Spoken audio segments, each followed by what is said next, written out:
Welcome students. हम एपरेटर्स को discuss करेंगे जो कि मुख्तलिफ प्रैक्टिकल्स में लेंथ और टाइम को मेजर करने के काम आता है। सबसे पहले हम उस एपरेटर्स को डिस्कस करेंगे जिसकी मदद से लेंथ को मेजर किया जाता है लैब के अंदर। तो यहाँ पे आप मीटर रूल को देख सकते हैं। मीटर रूल एक मीटर की लेंथ का होता है जो कि आप इस तस्वीर में देख सकते हैं। इसकी मदद से लैब के अंदर डिस्टेंसेस और लेंथ्स को मेजर किया जाता है। और इसके ऊपर आप यहाँ पे लाइंस देख सकते हैं कि लाइनें बनी हुई हैं और साथ ही यहाँ पे डिजिट्स लिखे हुए हैं जो कि सेंटीमीटर के यूनिट्स में हैं। तो यहाँ पे अगर मैं यहाँ से स्टार्ट करूँ तो यहाँ पे मेरे पास है 0 सेंटीमीटर। ठीक है, तो यहाँ से लेके यहाँ तक की जो लेंथ है वो मेरे पास 1 सेंटीमीटर को शो कर रही है। और यहाँ पे जो छोटी लाइंस हैं वो आप देख सकते हैं कि ये एक लाइन 1 मिलीमीटर को शो कर रही है। यानी कि मीटर रूल के जरिए से हम कम से कम 1 मिलीमीटर की मेजरमेंट ले सकते हैं। मीटर रूल की मदद से हम ऐसे डिस्टेंसेस और लेंथ्स को मेजर कर सकते हैं जो कि सेंटीमीटर या फिर मीटर के यूनिट्स में हो। लेकिन अगर हमारे पास कोई ऐसी चीज़ है जिसकी डायमेंशंस बहुत छोटी हों, यानी कि मिसाल के तौर पे यहाँ पे मेरे पास एक सिलेंडर है जो कि मैं यहाँ पे ड्रॉ कर चुकी हूँ। ये सिलेंडर आप देख सकते हैं कि बहुत छोटी लेंथ का है। तो इसकी अगर मैंने लेंथ मेजर करनी हो तो उसके लिए मैं मीटर रूल को इस्तेमाल अगर करूं तो इतनी बारीकी से उसकी लेंथ को मैं मेजर नहीं कर सकूंगी। तो ऐसी चीज़ें जो कि बहुत छोटी हों और जिनकी हमने लेंथ इस तरह से मेजर करनी हो कि हम उनको 1 मिलीमीटर के 10वें हिस्से तक की बारीकी से मेजर कर पाएँ उनकी लेंस या फिर उनके डायमीटर्स को, तो उसके लिए मुख्तलिफ आलात इस्तेमाल होते हैं जिनको वर्नियर कैलिपर या फिर स्क्रू गेज कहा जाता है। वर्नियर कैलिपर एक ऐसा आला होता है जिसके ज़रिए से किसी चीज़ की लेंथ यानी कि लंबाई, उसका डायमीटर यानी कि चौड़ाई या फिर डेप्थ यानी कि गहराई मालूम की जा सकती है। तो यहाँ पे आप वर्नियर कैलिपर इस तस्वीर में देख सकते हैं जिसके अंदर इसका ये जो लंबा सा हिस्सा है जिसके ऊपर लाइंस लगी हुई हैं और नंबर लिखे हुए हैं, इसको मेन स्केल कहा जाता है। और इसके ऊपर जो डिजिट्स लिखे हुए हैं ये मिलीमीटर के यूनिट्स में लिखे हुए हैं, यानी कि इसके ऊपर एक लाइन 1 मिलीमीटर को शो कर रही है। और इसका ये जो छोटा सा हिस्सा है इसको वर्नियर स्केल कहा जाता है। इसके ऊपर लाइंस और उन लाइंस के साथ डिजिट्स लिखे हुए हैं जो कि डिविजन्स को शो करते हैं। अब मिसाल के तौर पे अगर मैंने किसी सिलेंडर की लंबाई नापनी है तो उसको मैं इन आउटसाइड जॉस के दरमियान में इस तरह से रखूंगी।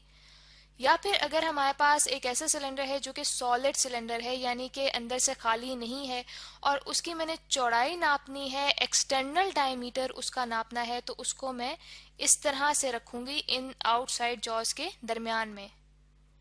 लेकिन अगर मेरे पास एक हॉलो सिलेंडर है यानी कि ऐसे सिलेंडर जो कि अंदर से खाली है, तो उसका इंटरनल डायमीटर नापने के लिए इनसाइड जॉस को इस्तेमाल किया जाता है और सिलेंडर को इस तरह से इनसाइड जॉस के गिर्द रखा जाता है ताकि उसके इंटरनल डायमीटर को नापा जा सके।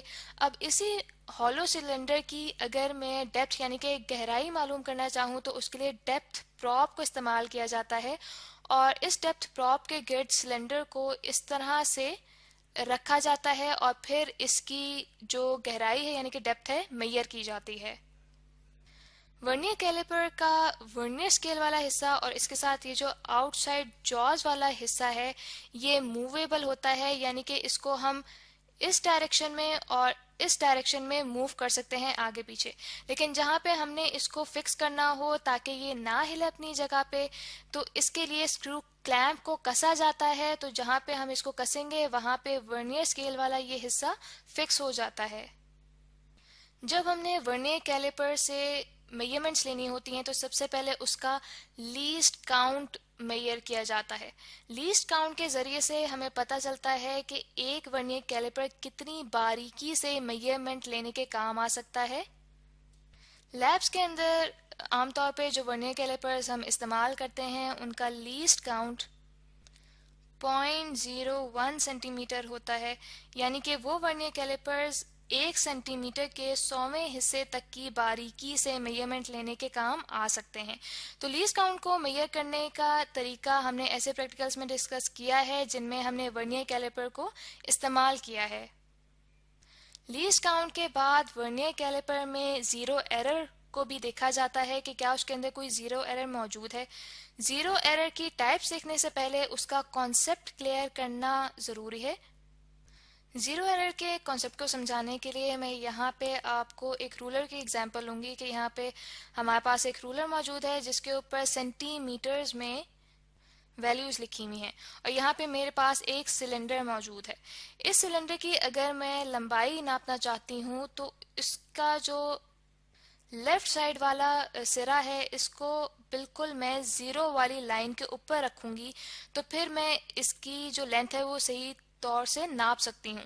तो यहाँ पे आप देख सकते हैं कि मेरे पास तकरीबन इसकी लंबाई बन रही है 6.5 सेंटीमीटर। लेकिन अगर इस सिलेंडर को मैं ज़ीरो की लाइन के ऊपर नहीं रखती बल्कि उसे मैं 1 की लाइन से शुरू करती हूँ, तो यहाँ पे आप देख सकते हैं कि मेरे पास अब जो लेंथ बन रही है वो बन रही है यहाँ पे 7.5 सेंटीमीटर। इसका मतलब ये है कि हमारी वैल्यू में अब एरर आ रहा है, यानी कि अब हमें ज़्यादा वैल्यू शो हो रही है। तो ये हमारे पास ज़ीरो एरर है और ये किस किस्म का ज़ीरो एरर है, ये हमारे पास पॉजिटिव ज़ीरो एरर है। पॉजिटिव ज़ीरो एरर से मुराद ये है कि हमारी लेंथ की वैल्यू में कोई वैल्यू ऐड हुई है, ठीक है। और यहाँ पे कितनी वैल्यू ऐड हुई है इसकी लेंथ के अंदर? 1 सेंटीमीटर, क्योंकि अब हमें 6.5 सेंटीमीटर की जगह 7.5 सेंटीमीटर की लेंथ यहाँ पे मिली है। उसके लिए हम टोटल लेंथ में से 1 सेंटीमीटर माइनस करेंगे तो हमें 6.5 सेंटीमीटर मिल जाएगा। इसी तरह से अगर मैं इस सिलेंडर को इस तरह रखती हूँ कि ज़ीरो की लाइन से 1 सेंटीमीटर पीछे रखती हूँ, तो हम देखते हैं कि अब हमें लेंथ कम मिल रही है, यानी कि यहाँ पे हमें 5.5 सेंटीमीटर शो हो रही है।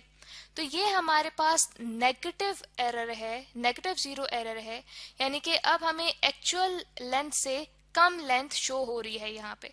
इसके लिए हम इस वैल्यू के अंदर 1 सेंटीमीटर को ऐड करेंगे तो हमें एक्चुअल लेंथ मिलेगी, यानी कि 6.5 सेंटीमीटर। तो इससे हमें अंदाज़ा हो गया कि किस तरह का ज़ीरो एरर हो सकता है। लेकिन ये तो हमारी पर्सनल गलती की वजह से हो रहा है, यानी कि हम सिलेंडर को ठीक जगह पे रख के इसको ठीक कर सकते हैं। लेकिन अगर यही एरर एक इंस्ट्रूमेंट यानी कि वर्नियर कैलिपर के अंदर आए तो उसे हम किस तरह से डील करते हैं वो हम देखते हैं। वर्नियर कैलिपर के अंदर जब हम उसके जॉस को बिल्कुल अच्छी तरह से बंद कर दें, जैसे कि आप यहाँ पे देख सकते हैं कि हम उसे बंद कर रहे हैं, और वर्नियर स्केल की जो फर्स्ट डिवीजन है वो मेन स्केल के ज़ीरो की लाइन के साथ ना कोइंसाइड करे, तो तब इसका मतलब है कि हमारे पास ज़ीरो एरर मौजूद है उस वर्नियर कैलिपर के अंदर। जैसे कि आप यहाँ पे देख रहे हैं कि वर्नियर स्केल की जो फर्स्ट डिवीजन है वो ज़ीरो की लाइन के साथ कोइंसाइड नहीं कर रही, यानी कि मिल नहीं रही, मैच नहीं कर रही। इस लिहाज से हमारे पास एक वर्नियर कैलिपर के अंदर 3 तरह की किस्में आ जाती हैं ज़ीरो एरर की।